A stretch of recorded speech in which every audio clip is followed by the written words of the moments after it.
we are embarking on our second week of wholeness beyond the body, healing our minds, heart, and spirit. Last week I talked about the oneness of all that is, all that exists, and how that when we align with that oneness, that Christ within us, we have the power to manifest whatever we desire. And so knowing that that is the foundation of who we are in unity thought. Because without that foundation of the oneness of all that is in the creative mind, so God mind is the creative mind, is divine mind, right? And I know Charles Fillmore can be a little heady for those that, especially in this century, because it's very masculine. So what I'm going to suggest is when you run into that concept of God as he or him, replace it with it as principle, or replace it with she as the creative power. Your choice, any way you want to do it. It's all good because it's all one. Whether we look at it from that old languaging of the masculine presence in religion, whether we look at it from the presence of feminism in religion, or as the principle of everything that is. Because that's what we really think in unity, that God is that principle of everything that is. So you'll hear me interchange God mind, divine mind, and sometimes mind with a capital M, right? Because it's really about our unity of thought. So when we focus on healing, what's the first thought that comes into your mind? Illness, the body. It is so much more than that. That is one aspect of who we are. So healing is really about the dynamic of our thinking at the highest level that can be obtained. And it's through that Christ consciousness, right, that within us, that indwelling Christ, the I am, meeting in the upper room, as Jesus called it, right? I'm going to the upper room, into that highest consciousness of divine mind. And it connects and sits at the energy center that is at the top of our head. Now, think about that for a moment. Back in the late 1800s, early 1900s, people were just beginning to understand the energy centers in the physical body and beyond the physical body, right? And for Charles Fillmore to have that consciousness that we have these nerve centers within us, which he calls the 12 powers, that when we align everything together in that unity of thought, miraculous things unfold. And miracles happen every day. We see them. It's the bigger consciousness of the world, allowing for that to unfold in our little minds, right? Because we all have little minds, right? Where do we live? In our little minds. Right? That little me that is waiting to be expressed, waiting to be unfolded, whatever that might look like. But what Charles Fillmore really talks about is the uniting of the spirit, that essence and foundation of all religions, and the science of truth, which is God as thinking principle. That manifestation of all that is. And that's where the metaphysics comes into the aspect of unity. So We can't just be sitting in our spiritual selves in the silence all the time, because we live in this world of form, and we create the form from the formless, right? We talked about that last week. So everything exists in this divine mind or big mind, and then we bring it into ourselves through our little mind and the expression of who we are. It talks about this in the Bible. The Gospel of John echoes the truth. In the beginning was the Word, logos, thought, words, and the Word was with God. The same was in the beginning with God. All things were made through it, and without it was not anything made that hath not been. So allowing for the ideas in this big stew pot up here. So like, if anybody in here do Reiki? So the rice pot, everything is boiling and the rice is put in and it dances, right? And you meet heaven and earth right here. It's the same concept. It's that energy of the steam expanding, the rice unfolding into being. So, as energetic beings, there's this higher realm of consciousness that exists, and it's ours to connect with. There's a vibrational energy that Fillmore really doesn't talk about, that we know about now, that love is on one side and fear is on the other side, right? And so we're usually somewhere in the middle. Or, depending on the situation, we might gravitate towards fear, right? When we're really aligned, though, and we're living our truth, we're over here standing as love for all that is. And that's not always an easy place to get. Anybody ever had challenges getting to love? So what do I say in Unity? We have to love everybody? Is that easy? It's not. But the essence of that person, spirit, requires our love. Why? To help align the energy that they are into right thinking. Right? So, if you're having challenges with somebody, what do? You send them loving thoughts. Just like the song, peace flows like the river. If you're not in peace, then bring peace into your thoughts and let it flow throughout your whole being, and then into your environment, wherever you are. If you're having struggles in the home, sometimes, I don't know, anybody have teenagers? When my kids were growing up, I'd sit in just the silence and ask for peace, that peaceful presence to be in everyone in the home, right? And allow for that just to unfold. The same thing is with love. So instead of complaining about the world and our leadership in all aspects of who they are, we love all aspects of who they are, because I'm going to tell you, there's good and bad in all of it. There's no one person that decides everything. It is a systematic growth. And we are the ones that can heal it.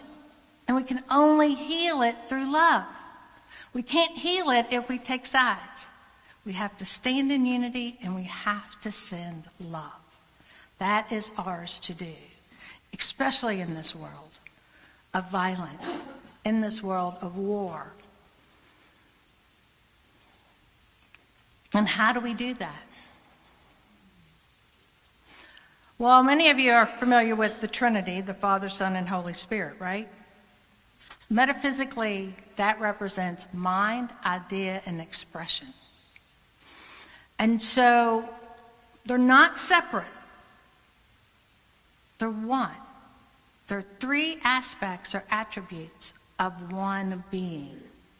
And when we focus on our own mind and rest and percolate the ideas that are ours to express in the world, then we are living our truth. And we're pushing it beyond the physical body and our own mental limitations that we set into a bigger expression of action. Because that's our fifth principle, right? And so we are unique expressions of this God mind. And when we act from a separation, then we're going against the flow. The flow of the river, the flow of the peace, the flow of the love. We have to align ourselves in mind, body, and spirit in that expression to flow and flow into the desert, right? And set all the captives free. So one of the challenges we have in unity, and I'm speaking this as a leadership in unity, one of the challenges we've always had is we've been the best kept secret. Not just here in Louisville, because everybody thinks it's just to Louisville, but that's not the truth. The truth is we've always hidden ourselves in New Thought. And we've always tried to lay low. Why do you think that is? Ah, wonderful answer. Yes. What happened to us in our own families when we talk about unity? Anybody have an experience that is not the best that they've experienced? Yeah. I mean, I know as a little child, growing up in unity, I was weird. And I didn't always embrace that weirdness in front of others. I hid it, let this light shine, this big light of mine. I used to hide mine under a bushel and a bag and anything else I could find to put over me. Because people didn't understand. Think about in the 60s, all your friends are going to church every Sunday, right? And you go to church every Sunday, and they're talking about this lesson, that lesson, and I'm sitting in meditation for an hour, right? Sitting on the floor on a pillow in the silence. Or I'm doing yoga. They didn't even know what that was back then. Now it's mainstream, right? Even our language is mainstream, and nobody realizes it. So even though we've hid ourselves for protection and fear, the message has flown out into the universe. There's no stopping it. And so it's now time for us to be the expression of love that we truly are, and to stop hiding it. So share your thoughts and your beliefs. Share your expressions. Because when we do that, others who are trying to figure out what the heck is going on in this universe and in this world with all this crazy,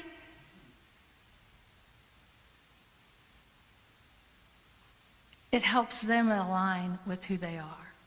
It doesn't necessarily mean that they're going to come into unity. But what it does mean is that they see a perspective that is different as love. And it's not always an easy conversation to have. Sometimes we just have to agree and disagree as love. And that's okay. Because we're all these unique aspects of creation, right? And we're all expressing in our own uniqueness from that place of that indwelling Christ, which is your true self, your spirit. And so when you turn inward and you do your prayer work and you do your affirmations, you align with that truth and you're able to express it with ease as love. Now, back to loving everybody. What does that really mean? That means we see the Christ consciousness in every soul in the seats, wherever we are, at work, at school, out at the grocery store, wherever that is, in our news. So instead of not watching the news, how many of you choose not to watch the news? Okay.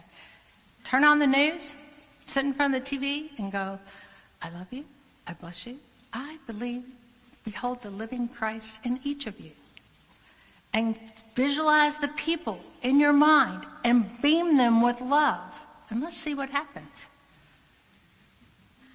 It's an experiment. Let's express who we truly are. Right? Think about it. What might that do to our world if we sent loving thoughts to Gaza? Right? If we sent loving thoughts to, it just went out of my mind, Ukraine.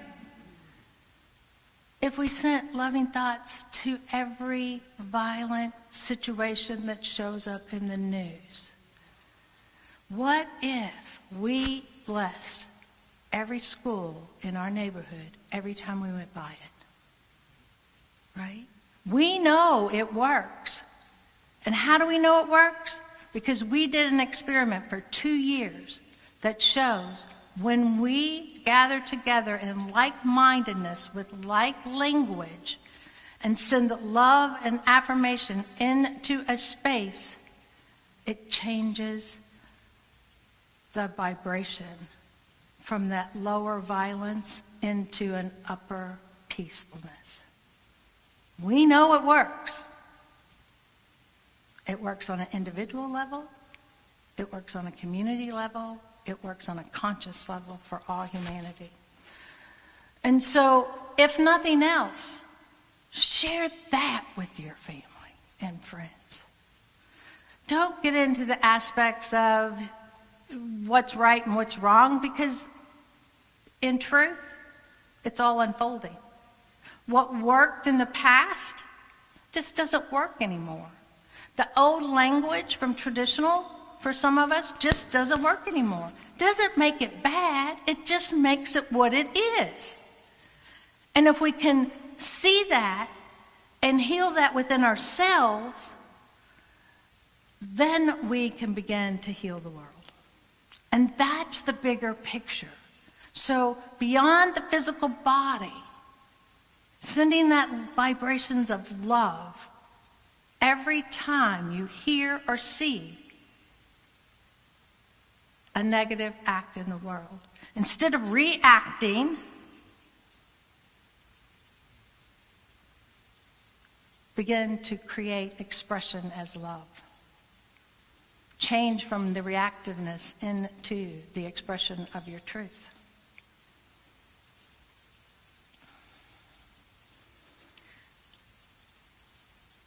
So, today's affirmation for this week. And if you didn't get a handout last week, there should still be some in the back for the 6 weeks. Because every week there's an affirmation and there's a practice. I don't know if anybody did the practice last week, but hopefully you did. I'm not going to check up on your homework, but I am going to give you homework, as Reverend Gwen would do for us each week. So the affirmation, I'll say it first and then you guys can say it with me. I am whole, balanced, and at peace in body, mind, and spirit. I am whole, balanced, and at peace in body, mind, and spirit. Yay. So each evening, here's your practice. Each evening, reflect on your day. How many do that already? It was one of the first things I was taught as a child in Unity, to go through my day and see where I need to forgive myself for acting in a negative way or saying a thought or something, a word outside of myself, and also blessing all those in my life. So, each evening reflect on your day. Ask, where did I nurture my body today? What did I feed my body? Did I feed it nurturing things? Or did I feed junk food? Because sometimes, man, depending on where I'm at, it might be the wrong thing. Where did I uplift my mind today? So where did I reach above that reaction and be the love that I truly am? Where did I uplift my mind? Where did I open my heart? And just jot it down. Answer the questions in your journal. Some people don't like to call it a journal, so I just said on the thing, write a note to yourself to remind yourself of your wholeness, the truth of who you are. And do that every night. And eventually you'll be able to do it before you fall asleep. And here's the key. If you do this, you sleep peacefully. Because you have let go of anything that is out of balance in your day by taking a moment to release it and be at peace. I love you. I bless you. I behold the living Christ in each of you.